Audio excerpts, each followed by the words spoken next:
The first thing Samuel Beckett saw was blood on bark.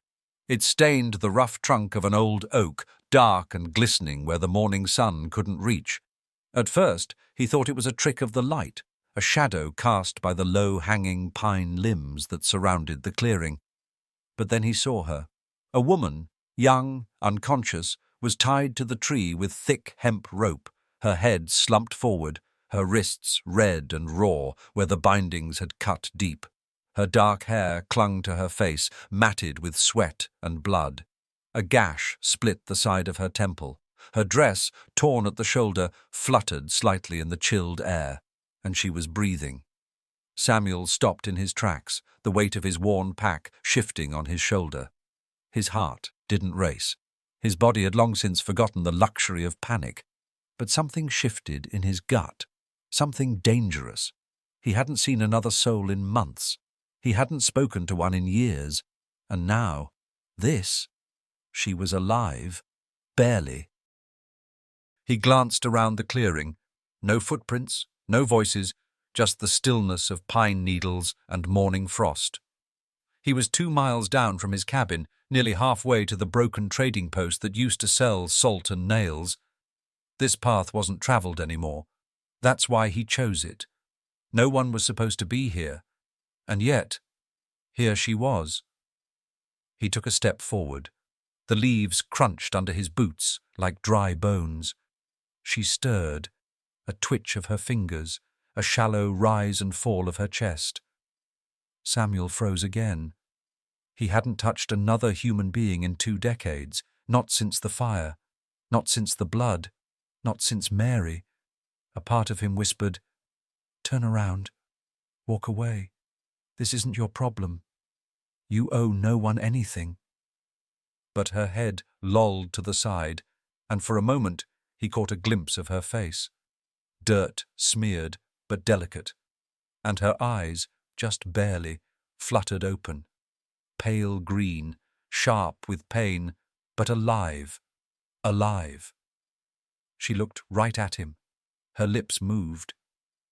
No sound came. Samuel cursed under his breath and stepped closer.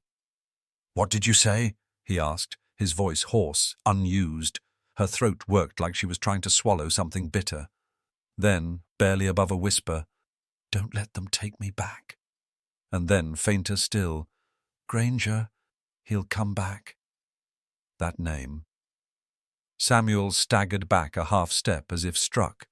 His breath didn't catch, but his entire body tensed. Granger. He hadn't heard that name in 20 years, and he'd done everything possible to make sure he never would again. The trees were quiet, but something in the stillness had changed. He tilted his head. Hoofbeats, distant but real, and they were getting louder. Not one rider, several. Samuel glanced from the woman to the woods, calculating. He could vanish into the trees within seconds. He knew these woods better than his own skin. If he left now, he'd be gone before the riders arrived. He could survive. He'd done it before.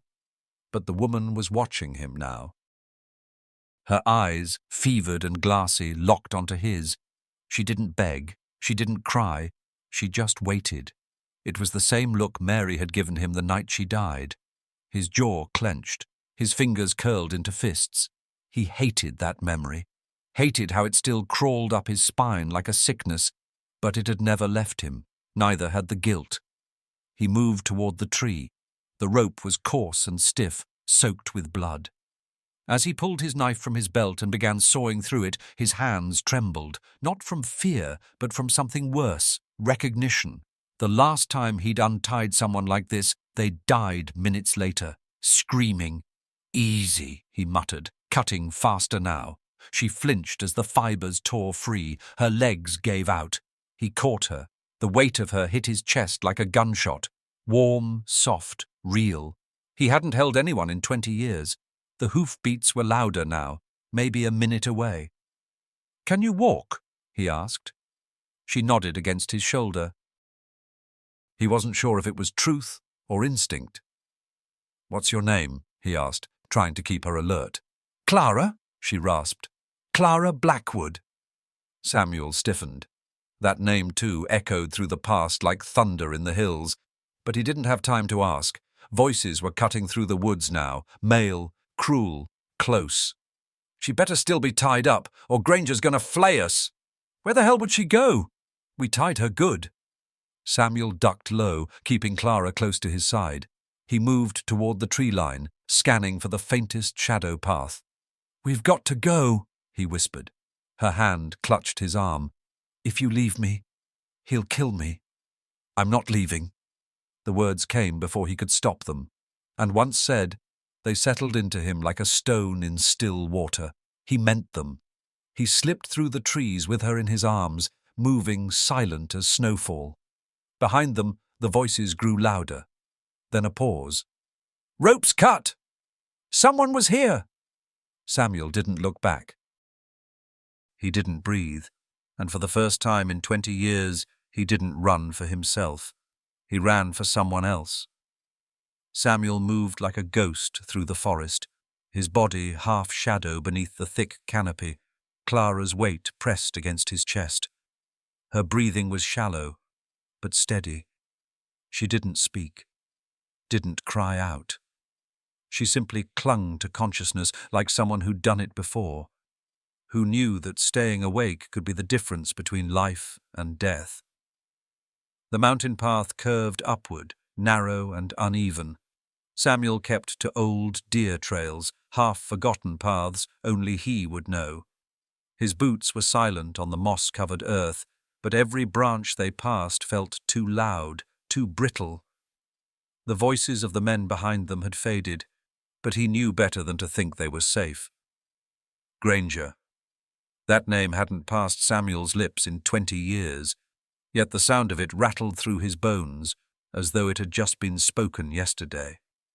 Victor Granger. The man who'd stolen everything from him and vanished like smoke. And now, here he was again, hunting. Samuel didn't speak until they reached the edge of a dry creek bed where a low rock overhang created a natural blind. He set Clara down gently, checking her head. The wound had stopped bleeding, but a dark bruise was forming near her temple. Her cheeks were pale, speckled with dirt. Still, her eyes opened when he touched her shoulder. "Where are we?" she whispered, her voice rasping. "Safe for now." She glanced around. "They'll keep looking." "I know." Samuel crouched nearby, listening. The woods had returned to their natural sounds, the soft chirp of birds, the whisper of wind through leaves. But he could still feel it, the tension, the edge of danger. He'd lived with it for years. It never truly left. Clara sat up slowly, wincing. "You shouldn't move," he said. "I've had worse." She looked at him then, really looked at him. Her gaze didn't carry fear. Instead, it held the same quiet calculation he saw in wild animals, creatures that had learned to survive. She studied his face, his hands, the scars that ran across his knuckles. Finally, she said, "You knew him, Granger." Samuel's jaw clenched. "I saw your face when I said his name. You froze." He didn't answer. She leaned forward, lowering her voice. "Who is he to you?" Samuel didn't look at her. He focused on the tree line, on the spaces between the trees, like he was watching for ghosts. "He took someone from me," he said at last. Clara waited, but he offered nothing more. "You don't have to tell me," she said softly. "But I think we might be connected by more than just bad luck." That made him glance at her. "How so?" She hesitated.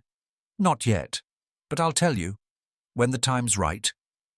Samuel didn't like riddles, but something about her tone wasn't evasive. It was protective, like she was guarding more than her own life. He reached for his canteen and handed it to her. She drank carefully, like water was a memory she was relearning. "I need to know something," she said between sips. "Why did you help me?" Samuel stared at her. "You could have walked away. You wanted to. I saw it. But you didn't." He looked down at his hands. "Because I've walked away before." her brow furrowed. "And someone died?" He didn't answer. That was enough. After a moment she asked, "What's your name?" He hesitated, then said, "Samuel." "Just Samuel?" He gave a short nod. "That's all that matters." Clara lay back against the rock wall, eyes fluttering. "Okay, Samuel. Thank you for not walking away this time." He turned his attention back to the forest, but the words settled heavy in his chest. As night crept in, he started a small, smokeless fire under the ledge, careful to keep it invisible from a distance. Clara drifted into a fitful sleep, and Samuel sat watch, his rifle across his lap, every muscle on alert. But what kept his thoughts sharp wasn't just the danger. It was her. She hadn't asked to be saved, hadn't begged or cried. She'd met his silence with her own, and in doing so, she'd unsettled something inside him that had long been dormant. Victor Granger. The name repeated in his mind like the toll of a warning bell. The last time Samuel heard it, Mary had still been alive. His wife. His world. She'd believed in doing the right thing, even when it cost them. And it had. They'd been married 3 years when Granger came to town. He called himself a businessman. Handsome, charming, rich, but Mary saw through it. She'd grown up around men like him. She knew greed when she saw it. Samuel hadn't listened. He'd been too wrapped up in the promise of opportunity. Then Mary disappeared. Her body was found by the creek. No witnesses. No justice. And Samuel had vanished into the mountains, dragging guilt like a chain behind him. Until now. A twig snapped in the distance. Samuel tensed, grabbing his rifle and stepping away from the fire. Then a second sound, softer, a rustle of brush. He crouched low, eyes scanning. But nothing moved. He waited, counted breaths. It passed. Returning to the fire, he checked on Clara. She was shivering. He removed his coat and laid it over her. She stirred, murmuring something incoherent. He sat beside her, the rifle resting across his knees, the fire's warmth barely touching the chill in his bones. Granger was back. Clara knew him too, and she was hiding something important. He didn't know who she was yet, but he would. And if she had anything that could lead him back to Granger, he'd follow it. No more running, not this time. As dawn painted the sky in soft pink light, Samuel knew they had to keep moving. If Granger's men were still looking, they'd comb the entire valley. But something else had begun to stir in him. Not rage, not revenge. Something quieter, heavier. Purpose. And for the first time in 20 years, Samuel Beckett didn't feel like a ghost. He felt alive. Because now he wasn't just surviving. He had someone to protect, and he was going to find out what Granger wanted with Clara Blackwood, no matter what it cost. The sun hadn't yet climbed above the ridge when Clara stirred. She woke slowly, her head still aching, the wound at her temple pulsing with a dull, steady throb. For a long moment she didn't know where she was. The rock wall behind her was cold, the jacket over her chest unfamiliar, and the soft crunch of boots on moss nearby made her instincts snap awake. She sat up too fast, flinching. Samuel stood a few feet away, back toward her, watching the slope below. Rifle slung low, his broad shoulders unmoving. She recognized the posture of someone who had spent years alone in places like this, always waiting, always listening. He didn't turn. "You're up," she cleared her throat. "Barely." "You hit your head pretty hard." "I noticed." He finally turned, his eyes sweeping her face. "How's your vision?" "Double when I sit too fast. Clear now." He nodded, satisfied. "We move in 10. "Where?" "North Ridge. There's a ravine they won't cross. After that, there's a cabin. Mine." She pulled the coat tighter around her. "You're taking me to your home?" "Temporarily. You need a place to heal. I need answers. Clara didn't react. She knew the question had been coming. She pressed her palm to her temple, her fingers sticky with dried blood. I suppose I owe you some honesty. You do. She exhaled slowly, brushing her tangled hair out of her eyes. You ever heard of Judge Franklin Blackwood? Samuel's expression shifted just enough to confirm the name wasn't foreign. He tried to bring order to this region back when it still had hope, she continued, when he started investigating land grabs, missing persons, political bribes. People got nervous. Then he died. Horse threw him off a cliff, they said. Except his saddle had been cut, and his horse was poisoned. You think Granger had something to do with it? I know he did. She paused, then said, He killed my father. Samuel stared at her for a moment, the silence between them heavy. He used to work with them, didn't he? Clara asked softly. Your wife? She got too close. Samuel didn't answer, but his silence said enough. I've been after Granger for 6 years, she said. I've worked my way into every operation he has from Colorado to New Mexico. I changed my name. I became whoever I needed to be, got close to people I wanted to see rot. Some of them are dead now. Some think I'm dead. You got caught on purpose, Samuel said, more statement than question. Yes. I knew they were closing in on something big, something they were moving through these mountains. I needed to get close enough to see it, maybe even get it on record. And the satchel? She reached down and tapped her side, where a bruise the size of a fist was darkening. Stolen from me when I was tied to that tree. My saddlebag had documents, names, locations, signed letters, some coded routes, everything I've gathered since I started this, enough to hang Granger twice over. And now he's got it. She met his eyes. Yes. He looked away, face tight with thought. Clara pushed herself upright. You still could have walked away. You keep saying that. Because it matters. He shifted his weight, staring at the trees. You remind me of someone. Your wife. He didn't answer. He didn't need to. She stepped closer, steady on her feet now, even if the pain still bit at her temple. What happened to her? She died. I gathered that. He paused, jaw tight. Granger used her to bait me into doing something he wanted. Told me if I cooperated, she'd live. Clara's breath caught. And she didn't. No, she knew something, too much. She told me before she was taken, just a piece of it. I didn't understand then. I do now. Granger killed her, not because of what I did, but because of what she knew. He finally looked at her. Same reason he took you. Then we're both proof he's scared. That doesn't make you safe.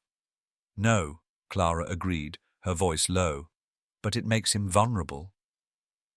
A long silence passed between them, filled only by the wind threading through the trees. I want that satchel back, she said. You think he still has it? Unless he burned it. He won't. Why not? Because men like Granger don't destroy leverage. They hoard it. Samuel reached down and shouldered his rifle again. You said there's a ravine? 3 miles west, narrow pass. They won't follow on horseback. He nodded. We'll cut across the granite ridge, make it there by nightfall. Clara followed his gaze up the steep, pine-covered slope ahead. Her legs ached just thinking about the climb. Can you keep up? He asked. Try me. They didn't speak much after that. The path was thin, half-eaten by roots and time. Clara moved slower than usual, but not slow enough to draw complaint. Samuel checked behind them often. His instincts hadn't dulled, despite the years in solitude. She knew the look. She'd seen it in men who lived past war, past betrayal, past love. He wasn't just hiding from Granger. He was hiding from himself. At the top of the ridge, they paused for breath, the trees giving way to open sky. Below them stretched a shadowed valley, and far off, almost too far to see, was a speck of smoke rising against the blue. Samuel pointed. "That's his camp." Clara narrowed her eyes. "How can you be sure?" "That's where the old military outpost used to be. He'd want shelter, a base, somewhere defensible. And from there," he turned toward her, "we wait until nightfall, then we go get your satchel." Clara nodded, but her heart beat faster. Because the closer they got to that camp, the more dangerous this became, not just for her, but for him. And what neither of them said, what hung between them like morning fog, was the truth they both knew. If they faced Granger again, neither of them would walk away unchanged, and only one of them might walk away at all. The air grew colder as the sun slipped behind the mountains, casting the forest in muted blue. Samuel and Clara crouched beneath the edge of a rocky overhang, overlooking the distant campfire flickers that marked Granger's temporary stronghold. Smoke curled lazily into the air, rising in thin trails that blurred against the darkening sky. The distant clatter of hooves and laughter echoed faintly, distorted by the terrain. Clara tightened the laces on her boots with slow, methodical movements. Every joint in her body ached from the day's climb, but the adrenaline kept her thoughts sharp. Samuel sat a few feet away, back pressed against the rock wall, rifle laid across his lap, like it was part of him. He hadn't spoken in nearly 20 minutes. Clara broke the silence first. "You always this talkative?" Samuel didn't turn his head. "I've said enough today." She nodded, accepting that, though her fingers still twitched for something, any kind of distraction from the weight settling over her. Below them, shadows moved between the firelight. Granger's men. Maybe half a dozen. No sign of Victor himself, but they knew he'd be there. He didn't send others to guard trophies he hadn't finished playing with. "I can go down myself," Clara said quietly. "You've done enough." Samuel turned, finally looking at her. "You think I came this far just to babysit?" She held his gaze. "I think you don't want to lose something again." "And I think you're afraid if you go down there, it'll be like last time." Samuel didn't flinch, but the tightening around his mouth gave him away. He turned back toward the firelight, shoulders coiled with something too deep to name. Clara shifted closer, her voice soft but steady. "Tell me about her. Tell me about Mary." His silence was long. Too long. But then, like ice cracking under spring thaw, he spoke. "She was strong," he said quietly. "Not loud, not fierce like you, but strong in a way that lasted. She saw through people, through lies, even mine." Clara leaned against the rock beside him, listening without speaking. "She was a schoolteacher," he went on. "Used to say that justice wasn't something men gave each other. It was something we owed. I thought she was naive. Turns out she was braver than me." He rubbed a hand across his jaw, the stubble rasping like dry grass. "When Granger came through town, people called him a businessman, a gentleman investor. He threw money at everything, new roads, schools, even the church. No one asked where it came from." "But Mary did," Clara said softly. "She saw the cracks. She saw the girls that went missing, the families that stopped showing up to town meetings. And when she started asking too many questions, she disappeared." His voice was flat now, hollow. "They left her outside our house, face down in the dirt. No note, no message. Just her body and the ring I gave her wrapped in a bloody handkerchief." Clara swallowed hard. "I'm sorry." Samuel didn't respond. "I lost someone too," she said. "Not like that. But it still left a hole. My father was careful, smart, but he believed in the system, even when it turned on him." He turned toward her, the firelight flickering in his eyes. "What was he like?" She smiled, small and sad. "Hard as oak on the outside. Thought he could fix everything with a pen and a law book. But he was tired. tired of pretending the law still mattered in a place where people like Granger could buy their way out of anything. She paused. The night before he died, he told me he was sending a package, said it was the most important thing he'd ever done, that if anything happened to him, I had to finish it. I never saw the package, but I knew who took it. Granger, Samuel said. Clara nodded. And now that satchel, my satchel, has what I think was in that package. His ledgers, maps, names, even letters from men in government. It's all there. I just have to get it back. A breeze rolled down the ridge, cutting through their clothes like water. Clara pulled Samuel's coat tighter around her shoulders, grateful for the warmth, even as her mind drifted back to the flickering fires below. I don't need saving, she said after a while. I know. But if we're going in there, I need to know you're not going to freeze up. Samuel met her eyes. I won't. You sure? I've been running from this for 20 years. I'm tired of being afraid. Clara studied him for a long moment. Then we do this together. No heroics, no sacrifices. Just both of us getting out alive. He gave a small nod. She reached into the folds of her coat and pulled out something wrapped in cloth. Unrolling it, she revealed a small Derringer pistol, just 2 shots, nickel-plated, scratched with time. Samuel raised an eyebrow. Planning on making those count? She checked the action with practiced fingers. I always do. He looked down at his rifle, then at her. Once we're inside, I'll draw them off. You find the saddlebag. That's backwards, she said. I should be the distraction.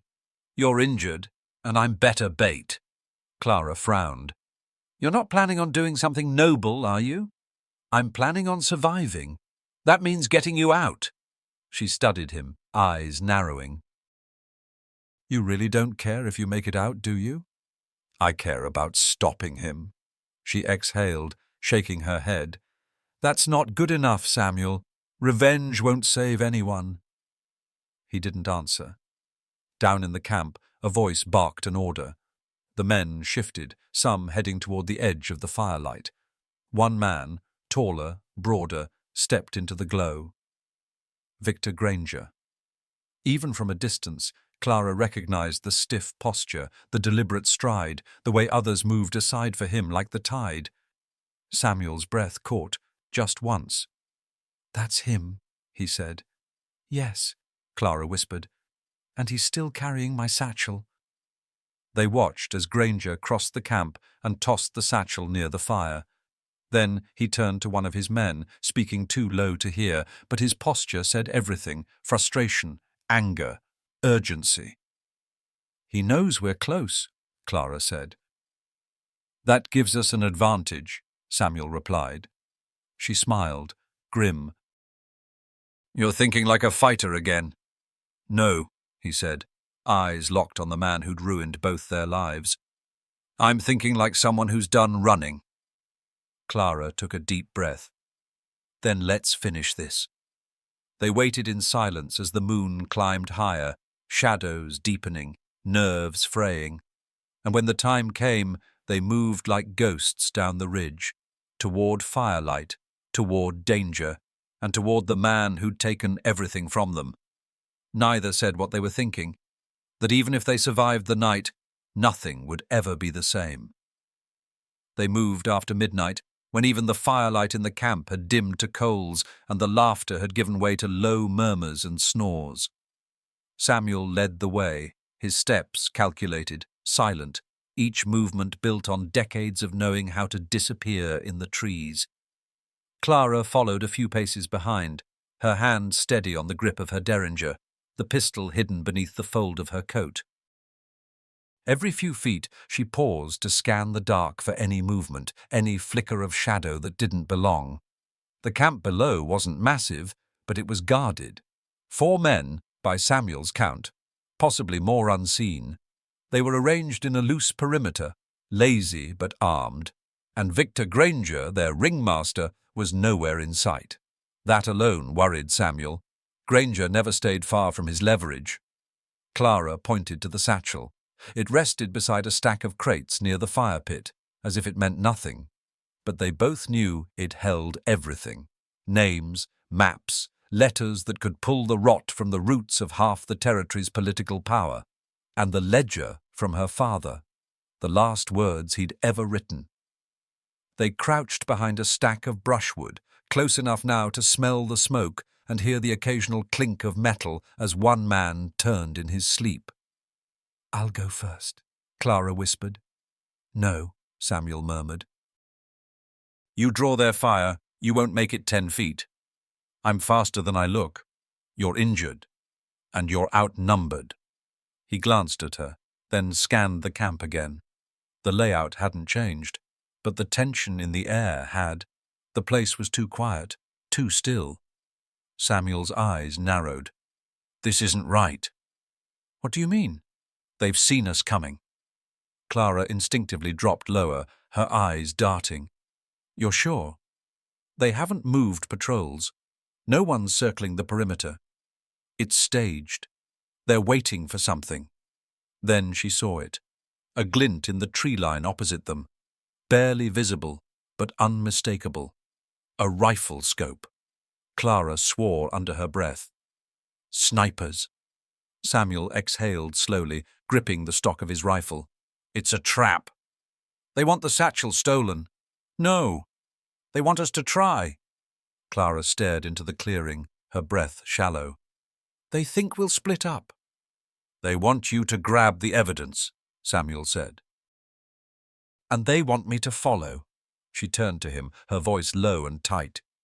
"So what do we do?" Samuel didn't answer right away. Instead, he studied the slope above the camp, then the wind direction, then the way the brush curved around the crates. Every piece mattered. Every second counted. "You still trust me?" he asked finally. Clara looked at him. "I trusted you the moment you cut me loose from that tree." "Good." He paused. "Because we're going to flip the script." He laid out the plan quickly, short, sharp instructions. Clara listened, nodded once, then reached into her coat and handed him the derringer. "I'll find another weapon," she whispered. "You'll need the distraction." He checked the pistol, nodded, then handed her a small blade in return. "Stay low. Stay smart." "You too." Samuel didn't hesitate once he moved. He broke off left, cutting a path wide around the camp, circling toward the slope. He moved like wind between the trees, no sound, no hesitation. The only thing louder than the rustling pine was the pounding in his ears. Clara crept closer to the camp's edge, angling toward the crates. Her path was slow, methodical. She waited for the wind to stir before crossing open ground, shadow to shadow. The men were still, but one stirred slightly, his hand twitching near his rifle. She ducked lower, crawling now. A crack echoed through the trees, a dry snap like a branch under pressure. Clara froze, but it wasn't near her. From the north slope, Samuel stepped into full view. Gun raised. Calm. "Granger!" he shouted, his voice cutting the night like a whip. "You wanted me? I'm right here." Instantly the camp exploded with motion. The men sprang to their feet, weapons scrambling to aim. 2 shots fired high. Clara saw one bullet hit the tree beside Samuel's shoulder, but he didn't flinch. He fired once with the derringer, striking a lantern and shattering it in sparks. Chaos followed. Smoke rose. Horses bucked against their ropes. Someone shouted, "He's alone!"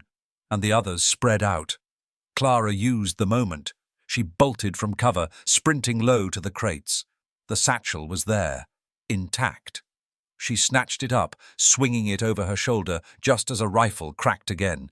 She dropped to the ground, the bullet skimming past her thigh. From the corner of her eye she saw movement. Victor Granger stepping out of the shadows behind the crates.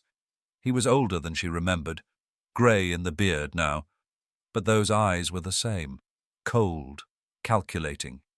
"Well," he drawled, pistol already in hand. "Look who came crawling back."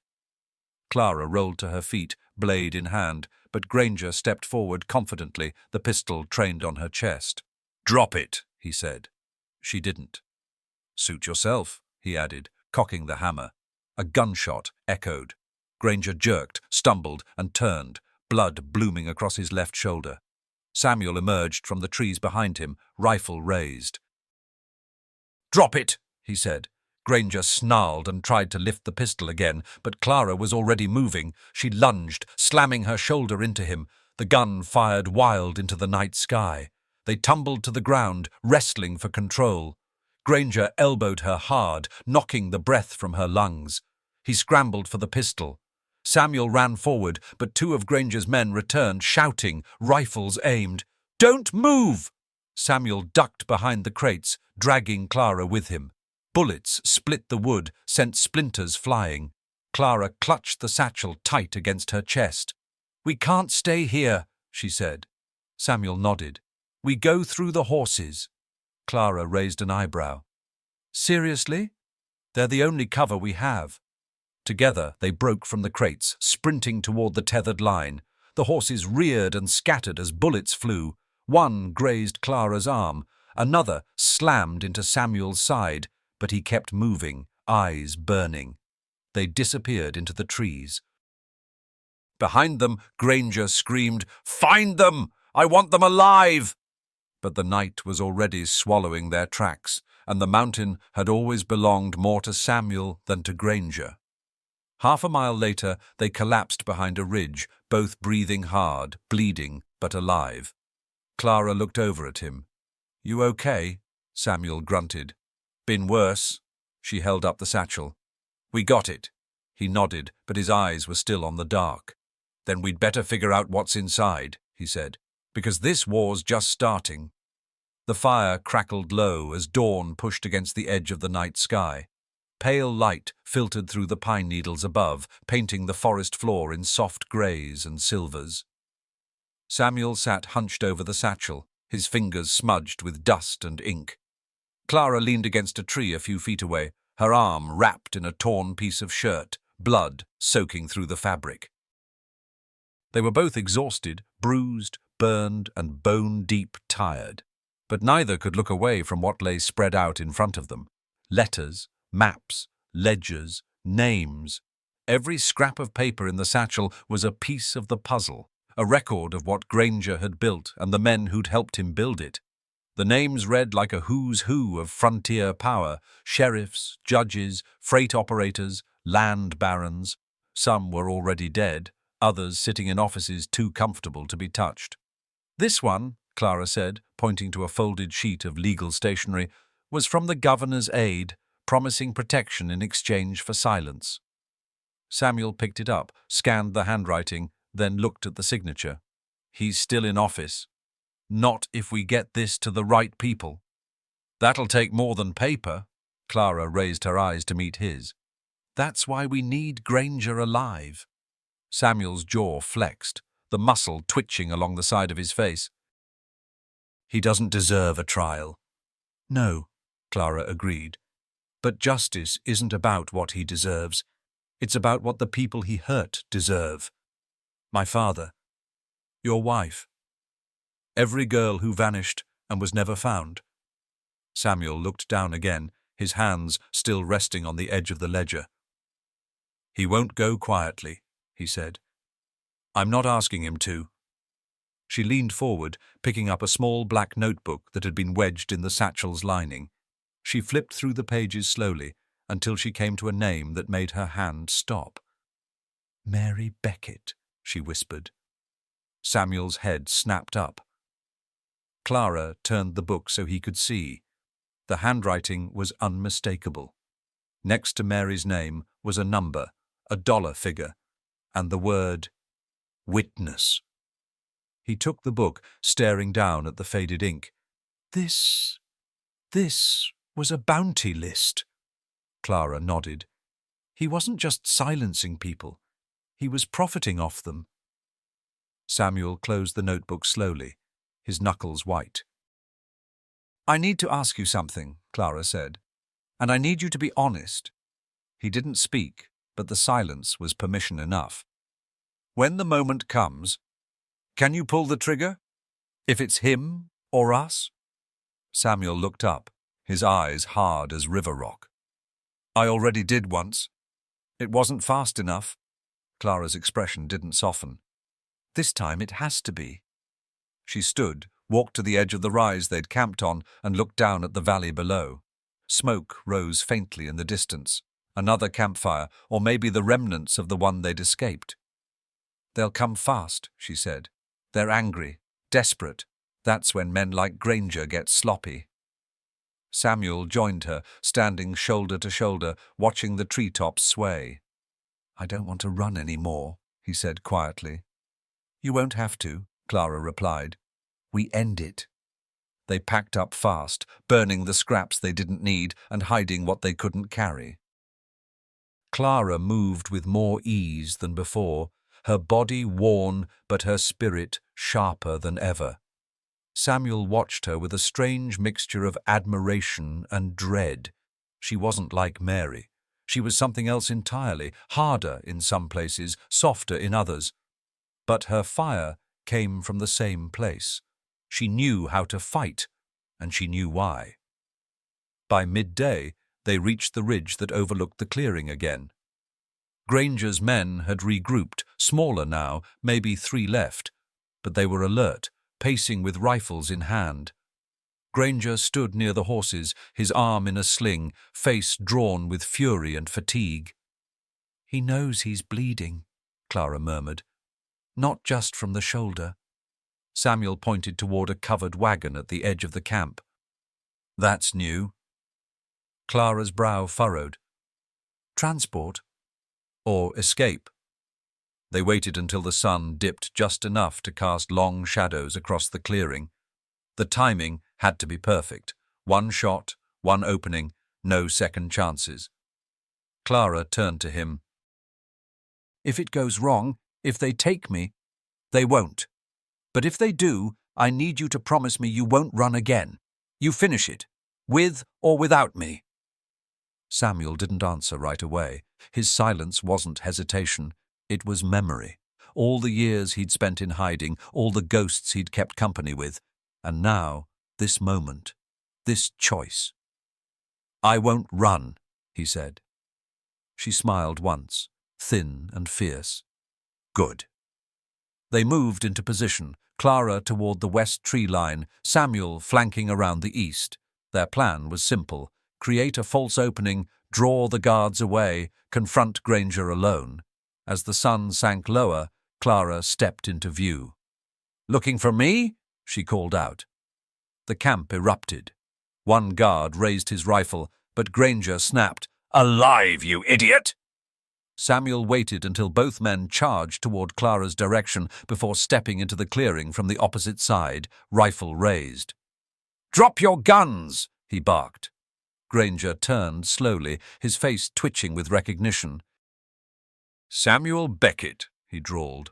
"I was beginning to think you'd grown a spine." "Drop it." Granger raised his hands, but his smirk never faded. "You don't have the guts." Behind him, Clara emerged, pistol drawn.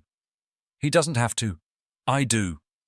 Granger turned, just as Clara fired. The shot struck the ground near his feet. He flinched, but didn't move. "You won't kill me." "No," Clara said. "You're going to confess." "To what?" Samuel pulled the black notebook from his coat. "To all of it. You're done, Victor." But Granger's grin widened. "You think that book matters? Half those names are dead, and the rest will vanish the second you show your face." "We're not showing faces," Clara said. "We're showing proof, and you're going to give it to us." Granger's eyes narrowed. "Why would I do that?" Samuel stepped closer, voice cold. "Because if you don't, I'll make sure your last breath happens right here, in this dirt, with no one to remember your name." Granger's confidence faltered for the first time. He glanced between them, Clara's steady hand, Samuel's unflinching stare. Then something shifted. He dropped to his knees. "I'll talk," he muttered. But as he reached for his belt, Clara screamed, "Gun!" Granger's hand came up fast, pistol gleaming in the dusk. Samuel fired. One shot. Granger's body jerked, then fell forward into the dust. Silence. Clara stood frozen, pistol still raised but unmoving. Samuel's rifle lowered slowly. It was over. They moved cautiously, checking his body. The gun was real. The trick, classic Granger. Play weak. Strike fast. Samuel looked down at him, then up at Clara. "I tried not to." She nodded. "You did what had to be done." As the final light faded from the clearing, Clara knelt beside the satchel and opened it once more. This time she pulled out the folded letter bearing her father's handwriting. She didn't read it. She just held it. And Samuel, watching her from the edge of the firelight, realized something he hadn't allowed himself to believe in 20 years. Some endings aren't endings at all. They're beginnings. The forest was quiet now. The kind of quiet that comes after a storm. Not peaceful, but hollow. Like something had been torn out of the world and the land was trying to remember how to breathe again. Granger's body lay crumpled in the dirt where it had fallen, his pistol just inches from his outstretched hand. The final echo of Samuel's rifle had faded minutes ago, but it still rang in both their ears. Clara didn't speak. She remained crouched beside the satchel, her fingers tracing the edges of the letter she'd pulled from inside, as if afraid that opening it might shatter her. Her father's handwriting was still strong, even after all these years. Thick black ink on parchment yellowed by time and sweat. Samuel stood nearby, rifle lowered, but his eyes never left Granger's body. His breathing was steady, too steady, like he hadn't just ended the life of the man who haunted his every step for 20 years, like he'd known this moment would come, and feared it wouldn't. Clara finally looked up. "We need to leave, before the others come back." Samuel nodded, but didn't move. She stood, folding the letter carefully, and slipped it into her coat pocket. "You did what you had to." His eyes stayed on the body. "Doesn't feel like justice." "It wasn't supposed to," she said quietly. "Justice would have been him in chains, in court, answering to the people he crushed." "Men like him don't answer," Samuel said. "They will now." She motioned toward the satchel. "We have what we need, ledgers, letters, statements, every name he did business with, every judge he bribed, every officer who looked the other way." Samuel finally looked at her. "You think that's enough?" "It has to be." He didn't argue. They dragged Granger's body to the edge of the camp and laid him beneath a pine tree. Clara took his pistol and tossed it into the fire. The smell of burning metal and gun oil filled the air, acrid and final. Then they searched the wagons, finding papers, weapons, even a lockbox filled with silver coins marked with seals from 3 different counties. Blood money. "Let it burn," Clara said, nodding toward the crates and tents. Samuel didn't hesitate. He lit a torch and moved methodically, setting flame to canvas and timber. The dry wood caught fast, smoke rising in thick black plumes that curled toward the stars. By the time they turned back toward the trail, the camp behind them was an inferno. They didn't speak as they hiked. The trail was steep, and their bodies were worn thin, but neither complained. They moved as if something larger than them had taken hold, momentum maybe, or purpose. At the ridge above the valley, they paused to rest. The satchel was strapped tight across Clara's back now. She sat on a flat rock and pulled her knees to her chest. Samuel stood nearby, looking down at the blaze below. The fire lit the sky like a warning to anyone still watching. "Where will you go now?" he asked. Clara glanced at him. "South. There's a marshal in Santa Fe. Honest. He's been trying to clean house for years. He'll know what to do with this. And if they try to silence him too?" Then I give it to someone else. I keep giving it until someone listens. He nodded slowly. You'll need backup. I don't suppose you're offering? Samuel didn't smile, but there was something close to one at the corner of his mouth. Not yet. She tilted her head. You going back to your cabin? No. She waited, but he didn't explain.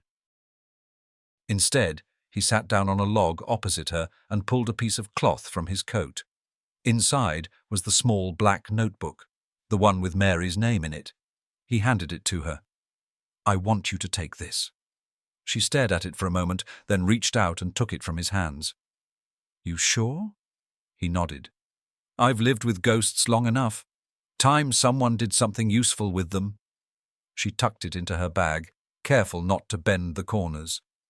For a long moment, they sat in silence. The sky above them was wide and open, the stars sharp and close, like they always seemed to be in the mountains. Clara leaned back, watching them. Samuel leaned forward, elbows on his knees, eyes distant. You ever think about starting over? She asked quietly. He didn't answer right away. Used to think that meant pretending the past didn't happen. And now? Now I think it means carrying it with you and choosing differently next time. She smiled faintly. You talk like a man who might believe in tomorrow. He looked at her then, really looked, and for the first time in years, there wasn't a wall in his eyes. I'm starting to. They slept in shifts. Neither trusted the silence completely. Not yet. In the morning, they made it down to the nearest town, a one-road outpost called Willow Glen, barely more than a saloon, a stable, and a telegraph office. They kept their heads down, didn't speak much, but Samuel noticed the way Clara kept one hand on her coat pocket the entire time, where the letter rested. The telegraph clerk looked up as they entered. Clara walked straight to him. I need to send a message to U.S. Marshal David Harlan, Santa Fe. The man raised an eyebrow. Serious business? She nodded. Urgent. Samuel waited near the door while she dictated the message. He watched the people in the street, the old man leading a mule, the young couple walking hand in hand, the sheriff dozing in his chair out front. Ordinary life. A life he hadn't touched in 2 decades. When Clara finished, she walked back to him. It's done, she said. He nodded. So now what? Now, she said, we wait for them to come, and we be ready. They spent the rest of the day resting in a small room above the saloon. Clara slept, finally. Samuel stayed awake, watching the window, the hallway, the door. Old habits died hard. By dusk, a knock came at the door. Samuel stood, hand on his holster, as Clara opened it. A man in a dark coat stood there, gruff, tired, but sharp-eyed. Clara Blackwood? He asked. Yes. I'm Marshal Harlan. Got your message. You got something for me? She stepped aside, motioning to the satchel on the bed. Inside was everything. And now, for the first time, they weren't alone in the fight. Samuel watched as the marshal opened the bag, his eyes widening as he flipped through the contents. This could bring down half the territory. That's the idea, Clara said. He looked up at her, then at Samuel. You folks ready for what comes next? Samuel answered before Clara could. We've been ready a long time. 6 months later, the wind over the Santa Fe courthouse steps carried the scent of dust and juniper. The square was packed, farmers in worn hats, women in bonnets, merchants in long coats, and more lawmen than Clara had ever seen in one place. Not a voice rose above the others. Everyone was waiting. The gallows stood at the center of the yard, stark and clean. Freshly built, no stains yet. Victor Granger was led out in irons, 2 deputies at his sides. His once proud shoulders were hunched now, his left arm in a tight sling. A long grey coat hung off his frame like it didn't belong to him.